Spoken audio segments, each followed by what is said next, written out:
The New Mutants movie is almost here, introducing a brand new cast of teen heroes from the X-Men comics. With iconic characters like Wolverine, Cyclops, and Professor X nowhere to be found, you may be wondering just who these mutants are and how they're connected to the original team. So let's all strap on our Cerebro helmets and break down who's who among the rookie X-Men known as the New Mutants. You might not know Iliana Rasputin, but you probably remember her older brother, Pyotr, aka Colossus. The mutant gene runs strong in the Rasputin family, but rather than turn to organic steel like her brother, Illyana can conjure up teleportation discs that allow her to travel through time and space. Unfortunately, in the comics, she also spent most of her childhood trapped in a demonic realm called Limbo. On the plus side, that experience heightened her powers and gave her control over a mystical blade called the Soul Sword. On the downside, she's got major psychological baggage from years of torment and being groomed to become a demon queen. But if you want to talk psychological baggage, no New Mutant has it worse than the self-loathing Rahne Sinclair. The Scottish heroine is basically a mutant werewolf with enhanced strength and senses and sharp claws. Because she was raised by an abusive anti-mutant pastor, Rahne grew up hating herself and the power she hides within. Even after joining the New Mutants, that self-loathing streak doesn't immediately fade.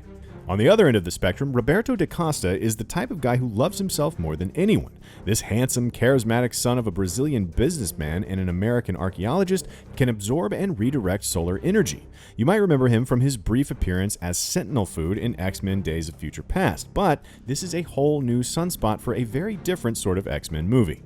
You can't feature Roberto without including his BFF, Sam Guthrie. There are thousands of mutants in the Marvel Universe, and sometimes it seems like half of them are members of the Guthrie family.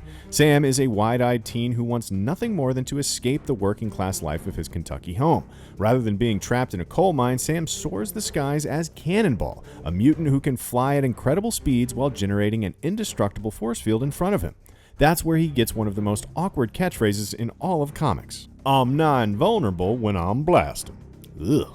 With Professor X sitting this one out, the New Mutants will instead need to turn to Dr. Cecilia Reyes. A gifted doctor with the mutant ability to generate a protective force field around herself, Dr. Reyes would rather focus on saving lives than playing superhero. Whether the same holds true in the movie remains to be seen. Dr. Reyes appears to be studying the captive New Mutants as part of some grim psychological experiment, so we'll have to wait for the movie to find out whether she's truly friend or foe.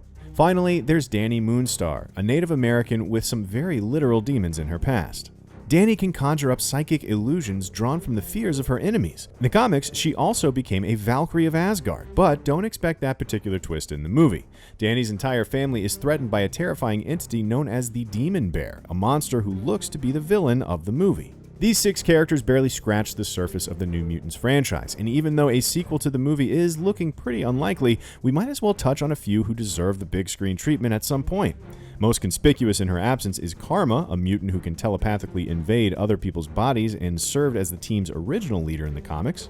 There's Doug Ramsey, a mutant with a handy power to understand any language. There's also Warlock, a techno-organic alien who sometimes bonds with Doug to form a being named Douglock. And then there are the later recruits, who joined the team when they were evolving from Junior X-Men to the paramilitary Death Squad X-Force, like Boom Boom, Richter, and Warpath. But those are all the mutants you need to know for Fox's final X-Men movie. Let us know in the comments which New Mutants characters you'd like to see adapted to live action. And for all things X-Men, keep it locked to IGN.